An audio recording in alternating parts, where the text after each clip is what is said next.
I cheated first with a coworker from my office building, then I got caught in the stupidest way, and I'm still shocked at how fast my life got stripped down. I walked in on my husband and my stepsister, the proof she had of me, and how she and my affair partner's sister basically ran the whole takedown like it was a group project. 8 months later I walked out of court with nothing, and the fallout kept getting weirder from there. I'll say the part everyone already decided about me. I was married 9 years, I got bored, and I started texting my affair partner from the parking garage because it felt private. I told myself it wasn't cheating because it was just messages at first, then it was lunch, then it was hotel rooms off the highway near Raleigh, and I still told myself I was handling it. I was also the kind of wife who would look my husband in the face and complain about trust if he asked where I was. I didn't think there was a price tag for that. I thought the worst thing that could happen was a fight and then we'd work on it. The night everything snapped, I came home early because my manager cut my shift, and I expected the house to be quiet. I opened the bedroom door and my husband was in our bed with my stepsister. Not talking, not almost, it was obvious, clothes on the floor, the whole thing. My first thought was that my stepsister did it on purpose because she's hated me for years and she finally found a way to land a punch where it hurt most. I didn't cry. I didn't scream. I stood there and said, "Get out of my house." My stepsister sat up like she owned the bed and said, "This is funny coming from you." I told her, "I will ruin your life," because that's what came out of my mouth, and I meant it in that moment. I meant I would tell everyone what she did and make her the villain forever. She laughed. Actually laughed. And said, "You're going to ruin mine. I have enough here to finish you like your husband just finished in me." I said, "You were lying," and I pointed at her like I was in charge. She reached over to the nightstand and grabbed her phone, and my husband didn't stop her. He just sat there and watched me like he'd already accepted whatever was about to happen. My stepsister hit play on a voice note and it was my voice, from a month earlier, whispering into my phone in a hotel room, saying my husband would never know. I said, "That's fake." I said it loud. I said it like volume could make it true. My stepsister swiped again and played a video. It wasn't some blurry rumor, it was me and my affair partner in a hotel room, and I could see my own face, and the timestamp was there, and the room number plaque on the door was visible when the camera moved. I stood there and my mouth kept trying to form words and nothing came out that made sense. My stepsister tilted her head and said, "You still think I'm lying?" She laughed again and added, "Damn, you really believed you were untouchable." My husband finally spoke and it wasn't yelling. He said, "Pack a bag." I said, "You're cheating too." He said, "I'm not denying it." I said, "So we're even?" He looked at me and said, "We're not." Then he looked at my stepsister and said, "Give me a minute," like she was a guest he was being polite to. He turned back to me and said, "I know about him. I've known. You kept lying?" I asked how, and my stepsister cut in and said, "His sister sent me the screenshot, the one you thought was cute." I didn't understand until she explained it like I was slow.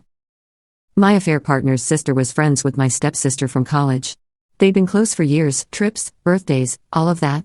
I had sent my affair partner a picture that included something obvious in the background, my unique kitchen tile, the backsplash I posted on my own social media years ago, and his sister recognized it when she saw it on his phone while they were visiting their parents. She asked him why a married woman's kitchen was in his messages. He tried to lie. She didn't buy it. She took screenshots, took a short video of his phone scrolling through our thread, then called my stepsister, because my stepsister has never needed much of an excuse to hate me. My stepsister said she didn't even have to work hard, she just had to wait. She told my husband, "I'll prove it," and she handed him everything, texts, call logs, hotel confirmations, the video, and she said she got more because she and the sister knew where my affair partner liked to meet. She said it like she was proud of being thorough. My husband nodded through all of it and didn't look surprised, which means he'd been living with it longer than I knew, and that made me furious because in my head I was the one who deserved the shock. I left that night with a bag and my car keys and I called my mom from a gas station lot because I thought she'd tell me to come home. I said, "He cheated with my stepsister," like that was the headline that mattered. My mom didn't ask where I was. She said, "Did you cheat first?" I hesitated and she said, "Your actions have consequences, we can't help you with it or enable your bad choices." My dad took the phone and said, "You are not moving back in." My sibling texted, "Don't drag us into this," and then sent the same line, "Your actions have consequences, we can't help you with it or enable your bad choices," like it was something they'd practiced. I sat in my car and stared at my steering wheel and I kept thinking, how did one secret turn into everyone agreeing I should suffer? Why does nobody care that he cheated too? Why did my stepsister get to be in my bed and still act like I'm the gross one? Why did everyone decide my lying was worse than what they did in my house? By Monday, My husband had filed for divorce, he froze the joint accounts and changed every shared password I'd ever used, and my phone plan got cut off because it was in his name. I drove to the house and the locks were changed, and when I banged on the door my husband opened it just enough to say, "You don't live here anymore," and he handed me a printed list of my allowed pickup items like I was a tenant who broke a lease. My stepsister was sitting on the couch behind him wearing my robe. And she laughed. She actually laughed when she saw my face. Then said, "This is what you get." Haha. I went to work the next day and HR called me in before I even sat down. Someone had emailed my manager screenshots from the affair thread, and the email wasn't anonymous, it came from my stepsister's address with a line that said, "Just so you know who you employ." HR slid the printouts across the table and asked if it was me. I said it was private. They said, "This impacts the workplace." I said, "It's my marriage." They said, "It's your judgment." I got put on unpaid leave pending review, which is just slow firing. My friend group collapsed in a day. People I'd known for years stopped replying, and one of them sent a message that said, "I'm not taking sides," then blocked me after adding, "Also, I can't enable your bad choices." Another sent, "Your actions have consequences," and I wanted to throw my phone. I tried to meet one friend for coffee and she sat down, looked at me for 5 seconds, then said, "I saw the video," and stood up and walked out. A different friend texted me a laughing emoji and, "You really thought you could play everyone," and that was the last time we spoke. My stepsister didn't just send it to my job, she sent it to my neighborhood group, and people started posting comments about protecting spouses and keeping families safe, like I was a hazard. Someone posted a screenshot of my face from my own profile and wrote, "If you see her at a bar, warn your friends." Someone else replied, "Damn, she looks exactly like she'd do it." I reported the post, it stayed up because Facebook said it violated no community standards, and then a stranger messaged me, "Hope you like being alone." My stepsister reacted with laughing emojis from her account, no shame at all. 2 weeks after that, my husband's lawyer sent my lawyer a letter accusing me of dissipation of marital funds because I used our joint card for hotels and gas and meals during the affair. I said, "That was our money," and my lawyer said, "That's exactly the problem." The letter included receipts I didn't even remember, dates, times, and the address of one hotel I'd lied about being a work conference. My husband was building a neat little file on me while I was still thinking I could talk my way out of it. Why did my life become a spreadsheet for everyone else to punish me with? Why does every person I ever trusted suddenly turn into a prosecutor? Why do I feel like I'm the only one shocked that any of this matters? My husband filed for exclusive use of the house while the divorce was pending, and the judge granted it fast because my husband's attorney walked in with my line printed out in color.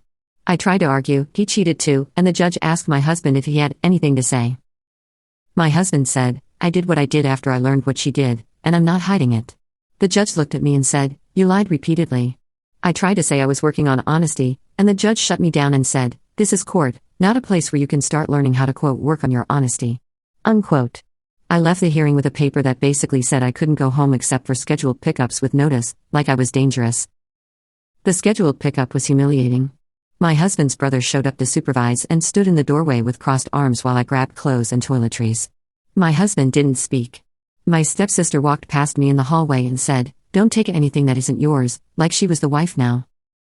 I said, "This was my home." She laughed. She actually laughed. And said, "Was?" Then she added, "F around and find out," and my husband's brother didn't even tell her to stop. I tried moving in with my parents anyway because I had nowhere else. My dad opened the door, didn't invite me in, and said, "We already told you." I said, "I'm your daughter." He said, "And you made choices." My mom stood behind him and said, "Your actions have consequences, we can't help you with it or enable your bad choices," and then she said, "You cannot bring this into our house." She didn't cry. She looked tired. My siblings stood in the hallway filming me on their phone like I was a scene they wanted proof of. My stepsister started showing up places she knew I'd be. At a grocery store in Cary, she walked up behind me in line and said, "Look who's shopping with her own money now." I turned and she had her phone out like she was recording. I told her to stop. She smiled and said, "Say that again," like she wanted a clip. The cashier looked between us and said, "Do you two know each other?" My stepsister laughed, actually laughed, and said, "Oh, we're family." Then she added, "She's the liar." The cashier's face changed and she rang me up fast like she wanted me gone. At work, the review ended with a separation agreement. They said I could resign quietly or be terminated. I said, "This is discrimination." HR said, "This is about trust." My manager wouldn't look at me. When I asked if I could at least keep my health insurance for a month, HR said, "No." I walked out carrying a box of desk stuff, and I saw 2 coworkers watching through the glass. One of them actually laughed, then said, "Damn, she really did it," and the other one said, "Some people learn the hard way," like I was a lesson they got to enjoy. Why does everyone act like I'm contagious? Why does my husband get to keep the house while I'm sleeping in my car?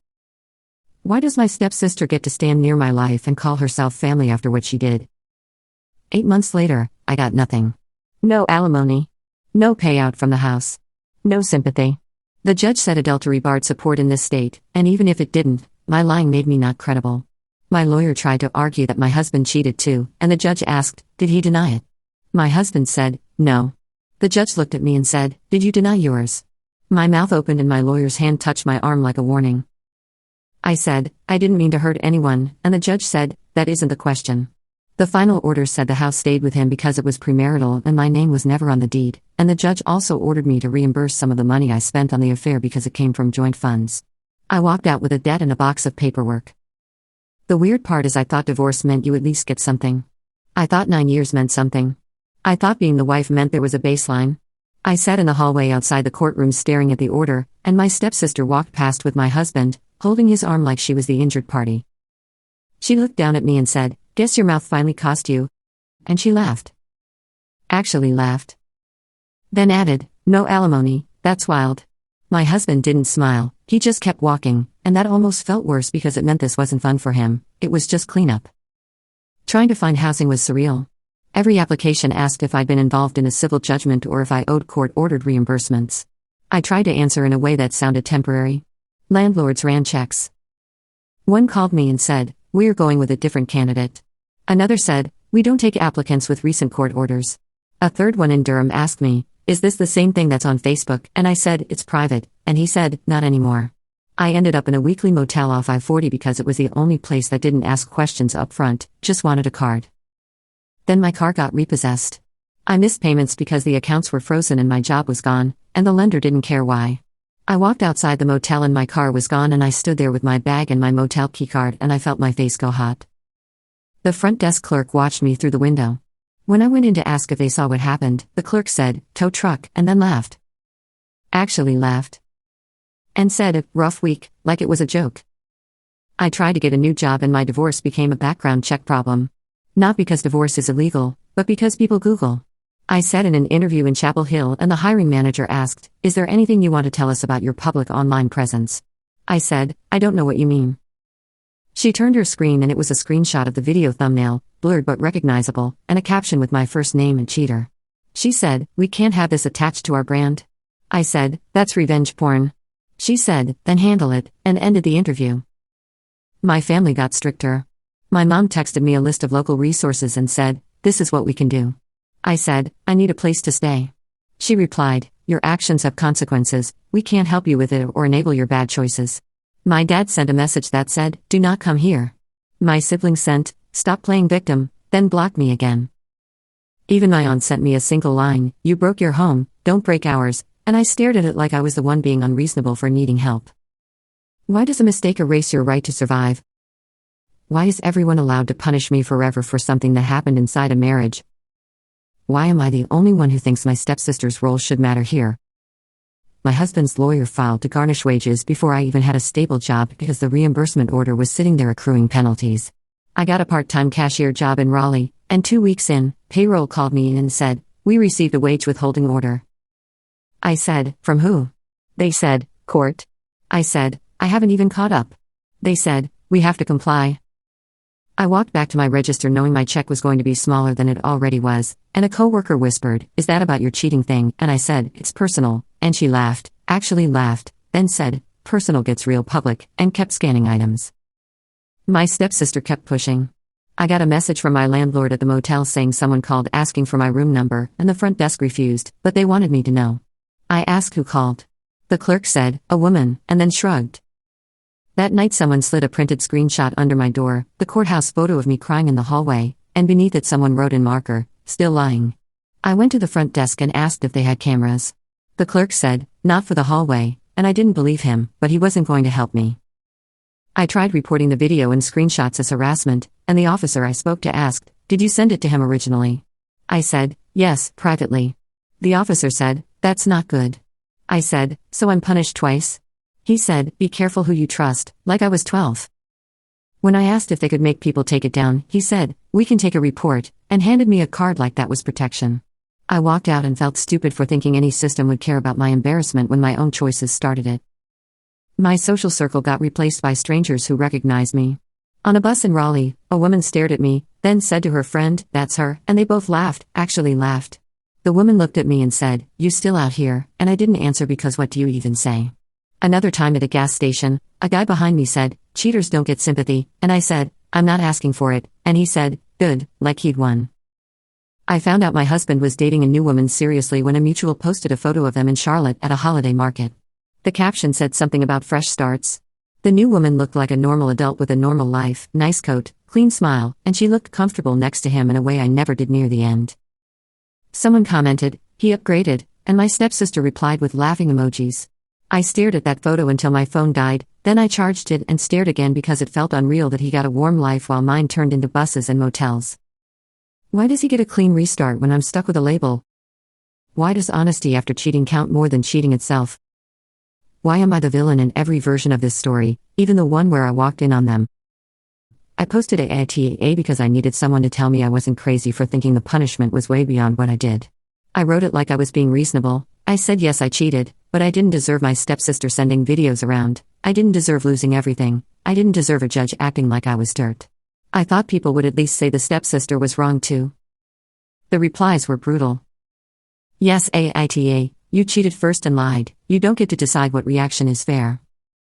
Yes, AITA, you sent explicit stuff. You made your own mess. Stop acting shocked that it spilled. Yes, AITA, your husband didn't deny what he did. You denied everything. That's why the judge believed him. Yes, AITA, you keep calling it punishment like you're a child. It's the result of your choices. One person wrote, "Your stepsister is awful, but you are not a victim. You are the start of the fire," and that comment got upvoted until it sat at the top like a sign I couldn't take down. After that post, my employer found it, in the dumbest way possible. Someone emailed the link to my store manager and said I was unsafe because I caused drama. The manager called me into the back room and said, "We don't need this." I said, "I didn't use the store name." He said, "Your face is known." He handed me my last check and told me not to come back. On my way out, a customer near the entrance looked at me and said, "Wait, are you the one?" Then laughed. Actually laughed. And said, "Damn, you got fired again," like it was sports. Now I'm bouncing between a friend's couch and whatever cheap room I can afford when the couch ends. The friend keeps saying, "I can't enable your bad choices," even while letting me sleep there, and I can tell I'm on a timer. My parents won't let me in. My sibling won't speak to me. My stepsister keeps showing up in the worst places, smiling like she's collecting points. My husband stays quiet publicly, but every quiet thing he does lands hard: paperwork, deadlines, orders, and I can't tell if the next hit is going to be legal, financial, or just another door closing in my face. The couch ended the next morning. My friend didn't even look at me when she said it. My landlord called. There were screenshots in the building group chat. "People think you're going to bring drama here. I can't do this."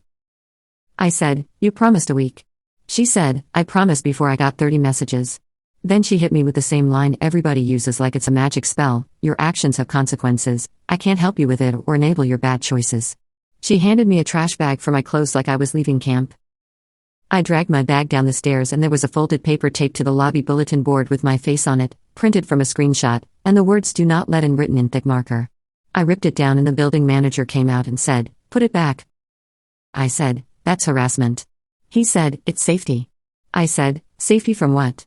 He pointed toward the door and said, "From you showing up here again." A woman walking her dog saw it and laughed. Actually laughed. Then said, "Damn, they made you a flyer." I tried the weekly motel again and the desk clerk recognized me and said, "We are booked." I could see keys hanging behind him, empty slots, and I said, "You have rooms." He shrugged and said, "Not for you." Then he leaned closer like he was helping me and said, "Your sister called." I said, "She's not my sister." He said, whatever," and smiled like he liked the power. I asked if she told him to deny me. He said, "She said you lie and you bring trouble," then laughed, more like a chuckle, and added, "Looks like she was right." I went to a storage facility in Morrisville because I remembered they had late hours and I could sit in my unit for a while without anyone asking questions. I paid for a tiny unit with the last of my cash and sat on the concrete floor charging my phone off a portable battery. Around midnight, a security guard tapped the roll-up door and said, "You can't stay here." I said, I'm not staying, I'm organizing. He said, it's midnight. I said, I'm paying. He said, not for living, and he made me walk to the gate while he followed me like I was going to steal my own boxes. On the way out, I saw my unit number written on the outside with chalk, big and obvious, and beneath it someone drew a little stick figure with its legs spread and wrote liar next to it. I stared at it and my face went hot because I didn't even know how anyone found me there that fast. The security guard saw it and shrugged. People talk. Then he looked at me and said, maybe don't do things that make people hate you. Why do people act like they're giving advice when they're just enjoying it? Why does every stranger think they're allowed to teach me a lesson? Why does it feel like my stepsister is in every room before I walk in? I slept behind the storage building and got woken up by blue lights. A cop asked for my name, ran it, and said, you've got a civil order connected to you. I said, that doesn't make me a criminal. He said, you were trespassing. I said, on what? He pointed at the no loitering sign like it was a courtroom exhibit. I got cuffed, put in the back of a car, and processed for trespass, fingerprinted like I robbed a bank. The deputy at intake looked at my file, smirked, and said, oh, then laughed. Actually laughed. And said, you are that one. They released me with a court date and a warning to stay off private property. I wanted to scream because everything is private property when you don't have your own, but what was the point? I went to the courthouse to ask about legal aid and the receptionist told me they were full for the month. I said, I have no money. She said, a lot of people don't. I said, so what do I do? She pointed at a rack of brochures like it was a joke. I grabbed one that said housing help and the number went to a voicemail that said the mailbox was full. My husband's lawyer filed a motion a week later saying I was behind on the reimbursement order. It wasn't even a surprise, I hadn't been able to pay. I got a letter that said show cause and the words possible contempt and my stomach dropped because I knew what that meant. The court could decide I was refusing, not unable. I called my mom to tell her I was scared and she cut me off and said, your actions have consequences, we can't help you with it or enable your bad choices. I said, I might get locked up. She said, you should have thought of that before you lied, and hung up. I took a day labor job in carry unloading trucks, cash at the end of the shift, no questions. On day 3, the foreman called me over and said, you got stuff online. I said, everybody has stuff online. He turned his phone and it was my face again, a new post, if she shows up at your work, she'll ruin it. He said, I'm not dealing with this. I said, I'm here working. He said, not anymore. Then he laughed, actually laughed, and added, you really can't stop, huh, like I was choosing this. The next day my bank account got frozen. Not because I had money, because my husband's lawyer filed paperwork to levy anything that came in. I tried to cash a paycheck at a grocery store and the clerk said, declined. I said, the check. She said, system says no. I called the number on the back and got told my account was under legal restraint. I asked how I'm supposed to eat. The customer service rep said, I can't advise, like hunger was outside her script. Then I got a notification that someone opened a credit card in my name. It wasn't even a good scam, it used my old address, the one I don't live at, and the email attached was one I stopped using. I called the fraud line and they asked security questions I couldn't answer because my whole life got rearranged. They said, we'll mail a verification to your address. I said, I don't have one. They said, then we can't proceed. Why does everything require an address when losing your address is the whole problem? Why does every system punish you for not having stability like you're refusing it out of laziness? Why does it feel like I'm getting erased by paperwork?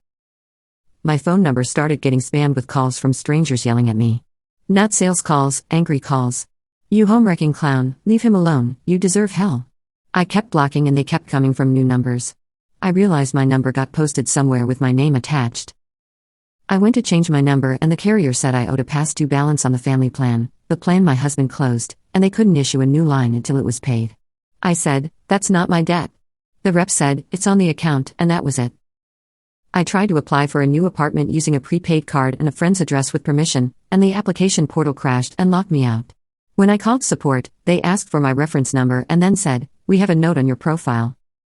I said, a note from who? She said, it just says do not proceed. I asked why.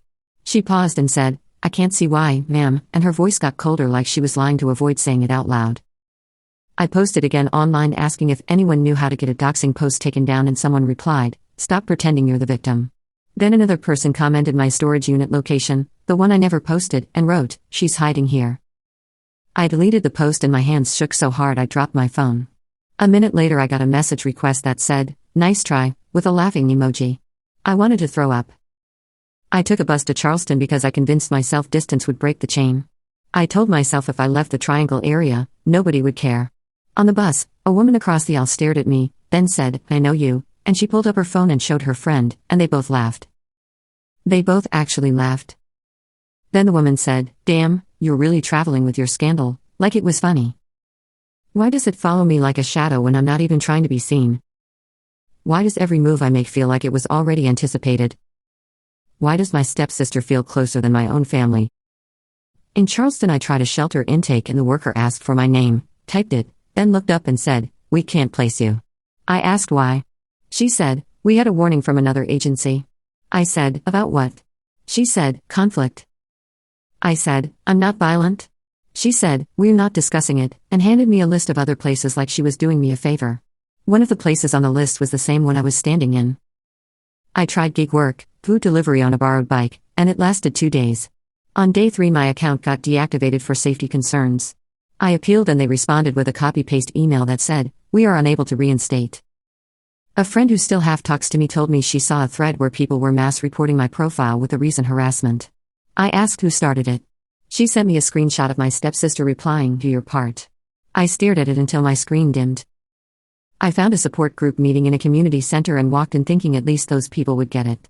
A woman at the sign-in table looked at me, looked at her phone, then said, "We are full." I could see empty chairs. I said, "I can sit in the back." She said, "No." Then she leaned in and whispered, "You are not welcome here," and she said it like she'd been told to. As I walked out, I heard someone inside laugh. Actually laugh. And say, "That's her," and a second person said, "Of course she showed up here too." I went to a church food distribution because I'd run out of options. The volunteer asked my name and when I said it, his face tightened. He said, "We can give you 1 bag today." I said, "Why only 1?" He said, "Because you cause problems." I said, "I'm just hungry." He said, "So is everyone," and then he hit me with it, "Your actions have consequences, and we can't enable bad choices." He said it like it was scripture. I got sick in the middle of all this, a fever that wouldn't break and a cough that made my chest hurt. I tried going to an urgent care in Mount Pleasant, and the receptionist asked for insurance. I said I didn't have any. She slid a clipboard over and said, "Payment up front." I said, "I can pay later." She said, "No." When I asked if they could at least check my temperature, she said, "We're not a free clinic," and looked past me to the next person like I stopped being real. I went to a free clinic instead and sat there for 4 hours. When they finally called me back, a nurse looked at my chart, then looked at my face too long. She said, "I recognize you." I said, "From where?" She said, "Online." Then she laughed. Actually laughed. Like she couldn't help it, and said, "You really blew up your whole life." I didn't even have energy to fight, I just sat there while she took my blood pressure like my dignity was optional. 2 days later I got served again, this time with papers filed by my stepsister claiming I was harassing her by making posts and sending others after her. I hadn't contacted her at all, but the filing included screenshots of accounts I've never seen, using my old photos, saying awful things about her. It looked like someone made fake accounts to frame me or stir it up, and of course everyone assumed it was me because why wouldn't they? I tried explaining to the clerk at the courthouse and she said, "Tell the judge." The hearing date was 3 weeks out and I had to travel back to North Carolina for it with no money. When I went back to the storage unit to get my documents for court, the lock was cut. The manager said my unit was delinquent because the auto-pay failed when my bank froze, and they cleared it out. I said, "My papers are in there." He said, "We send notices." I said, "To what address?" He shrugged. He handed me a receipt that said auctioned and I felt my vision go weird because my birth certificate and my marriage documents and the last pieces of my old life were probably sitting in someone's garage now. The manager said, "Sorry," without meaning it. A guy walking by with boxes actually laughed, and said, "Somebody got a deal." I missed my contempt hearing because I was stuck in Charleston with a fever and no money for a bus ticket, and when I finally got back a week later there was a warrant for failure to appear.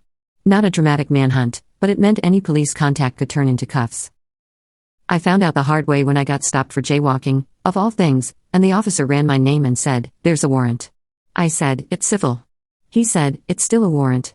I got taken in again, processed again, and the holding cell had a woman who looked at me, smiled wide and said, "Aren't you the cheater lady?" Then she laughed. She actually laughed. And added, "Damn, you can't stay out of cuffs." Why does missing one hearing turn into being treated like a criminal everywhere? Why do I keep getting punished for being broke like it's a personality flaw? Why does it feel like this is designed to grind me down until I disappear? When I got out, The first thing I saw online was my husband's engagement photos. He proposed to the new woman at a restaurant in Asheville, candlelit, classy, the kind of place we used to say was too expensive. The caption from a mutual said, "So happy for them," and the comments were full of "he deserves this, finally, she's such a good match." My stepsister commented a ring emoji and wrote, "Upgrade complete," then someone replied with laughing emojis and she liked it. I stared at that ring on her hand and felt something in my chest snap, not because I still wanted him, but because my life was falling apart and his was getting celebrated. The new woman posted a story later with the dog I used to live with, sitting on a porch I recognized as my old neighborhood. She wrote, "Our little family," and people replied hearts. I didn't even know the dog was still in the same area, I thought he moved. It felt like they were planting flags on places I used to occupy just to make sure I never forgot I got replaced. I told myself it was petty, but it worked, because it kept me staring at my phone instead of figuring out how to eat. The next day I got an email from my old employer's legal department. Not HR, legal. It said I was being named in a workplace disruption complaint because someone claimed I used company time to have the affair and used company resources to communicate. It said they might seek repayment of misused wages. I laughed. I actually laughed. Out loud alone because it was so absurd, then I stopped laughing because they attached my time card and my badge logs like they'd been waiting for a reason. My stepsister wasn't just wrecking my relationships, she was turning my past into a debt. I tried to go to my parents' house after that because I thought, they can't let me drown completely. I stood at the end of the driveway and my dad came out and didn't step closer. He said, "Leave?" I said, "I just need to talk." He said, "We told you." My mom stood behind him and said, "Your actions have consequences, we can't help you with it or enable your bad choices." I said, "I'm sick, I'm broke." My dad pulled out his phone and said, "If you don't leave, I'm calling." He wasn't bluffing. I backed away like the ground was hot. 2 days later I got served with a civil suit from my husband for attorney fees, plus a separate one from my stepsister for emotional distress tied to the online posts from the fake accounts. My lawyer told me over the phone, "You were getting buried." I said, "I didn't do the fake accounts." She said, "Can you prove it?" I said, "No." She said, "Then you're going to lose something." I asked what else they could take. She said, "Future wages." I hung up and stared at the wall because I don't even have present wages. Why does every lie I told back then become a weapon that keeps working now? Why does every attempt to defend myself get used as proof I'm guilty? Why does it feel like I'm being sued out of existence? I got desperate and fell for a housing scam. I'm admitting it because it's humiliating. A woman messaged me offering a room in Wilmington, said she didn't care about the internet, said she believed in second chances. She asked for a deposit through an app. I sent it. She blocked me. The listing disappeared. I sat on a curb outside a coffee shop staring at the payment confirmation like it might reverse itself if I stared hard enough. That same day my tax refund got intercepted. I didn't even know that could happen for civil stuff. I got a notice that my refund was applied to outstanding obligations. I called it and got bounced between departments until someone finally said, "Court orders get priority." I said, "So I'm paying my husband back with money I needed to survive." The rep said, "That's how it works," like it was weather. I tried going back to day labor, different company, different location, near Greensboro this time because I thought a new city might buy me a week. The recruiter smiled until she saw my ID. She typed my name, then her smile vanished. She said, "We can't place you." I asked why. She said, "Client requested no." I asked which client. She said, "Most of them." Then she looked at me like she couldn't help herself and laughed. Actually laughed. And said, "Girl, what did you do?" like it was gossip and not my life. I started sleeping outside behind a strip mall because at least there were lights and I could see if someone came near. One night a group of teenagers found me and started filming. One of them said, "Say you're sorry." I didn't answer, and another said, "Do it," and they laughed, actually laughed, and threw a soda at my bag. It soaked my clothes and my papers. They ran off yelling, "Cheaters get karma," and I sat there picking wet receipts off the pavement because that's what my life is now, salvaging trash. This morning I got a voicemail from an unknown number, a woman's voice, calm and cheerful, saying, "Just letting you know, you should check your mail," then she laughed. She actually laughed. And added, "Oh right, you don't have one." Then she said, "Court loves screenshots," and hung up. I don't know if it was my stepsister or the new woman or someone else who decided to join the game. I don't know what got filed now, or what's about to show up next, or what they're planning to use to make the next door close. How many more papers can they file before a judge decides I'm not worth hearing? How long until I get picked up again and don't get released fast? What happens when there's nothing left to take but they keep coming anyway? I'm not ending this with growth or a lesson because I don't have one that fixes anything. I'm sitting here watching my phone light up with another message request I'm scared to open, and I keep thinking, what's the next thing they can take from me that they didn't even know was takeable?